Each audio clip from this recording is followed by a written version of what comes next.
Hi friends, நான் உங்க MSR. நம்ம இப்போ என்ன பார்க்க போறோம்னா, நம்ம சொந்த நிலத்துக்கு போறோம், இல்லை ஒரு இடத்துக்கு விறகு தான் வாங்க போறோம். நம்ம கையில ஒரு ரோப் மட்டும் இருக்குன்னு வைங்களேன். இது ஒரு எக்ஸாம்பிள் தான். இப்போ காட்டுக்குள்ள இருந்து தான் விறகு பறக்கிட்டு வரோம். யாருமே விறகு அடுப்புல யூஸ் பண்றது கிடையாது. இருந்தாலும் கிராமப்புறங்கள்ல அங்கேயாட்டு ஒவ்வொரு வீட்டுகளில் இப்போ தீப்பறி வைக்கிறதுக்கு உலை வைக்கிறது மீன்ஸ் என்ன சொல்றதுக்கு ஊர்வம்பு வளர்க்கறது இல்லை. நம்ம சோறுலாம் கொதிக்க வைக்கிறதுக்கு அது எங்கள் ஊரில் உலை வைக்கிறதுன்னு சொல்லுவாங்க. மேக்ஸிமம் எத்தனை ஊரில் எப்படி சொல்கிறாங்கன்னு தெரியாது. ஊர் உள்ள மக்களை வந்து கெடுத்து பேசுறது இல்லை, அதையும் உலை வைக்கிறதுன்னு தான் சொல்லுவாங்க. இது வந்து அந்த உலை வைக்கிறது இல்லை, நம்ம சோறு வைக்கிறதுக்கு குழம்பு வைக்கிறதுக்கு நம்ம விறகு எடுப்போம்ல, அந்த விறகு எடுத்துகிட்டு வர்றதுக்கு இப்போ ஒரு ரோப் மட்டும் கொண்டு போகிறோம். விறகு கம்மியாக தான் இருக்குது, ரொம்ப நிறைய கிடைக்கிற. இப்போ தலைச்ச மட்டிலெல்லாம் கொண்டு வர்றதுக்கெல்லாம் வாய்ப்பு இல்லை.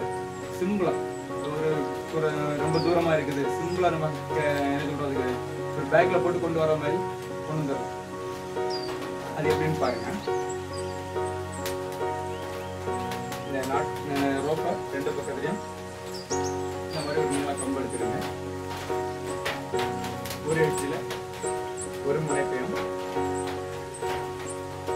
இன்னொரு பக்கத்தில் மற்றொரு முனைப்பையும் கட்டினா போதும். அப்படி கட்டினா எப்படா கொண்டு போறாங்கன்னு சொல்லிட்டு நினைக்கிறது எனக்கு காது கேட்குது.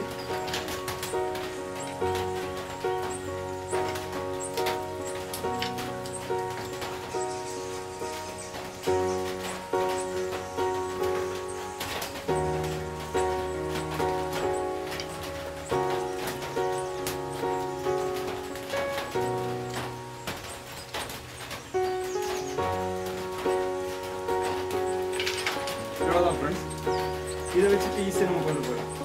என்னடா இது ஒரு கம்பில் கயரை கட்டிக்கிட்டு விளையாடிட்டு இருக்கான்னு நினைக்கிறீங்களா? சிம்பிள் இருக்குதான், இதை வச்சு கொண்டு போகலாம். பாருங்க, ஃபர்ஸ்ட் நம்ம வர அடிக்கலாம்.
அவ்வளோதான்.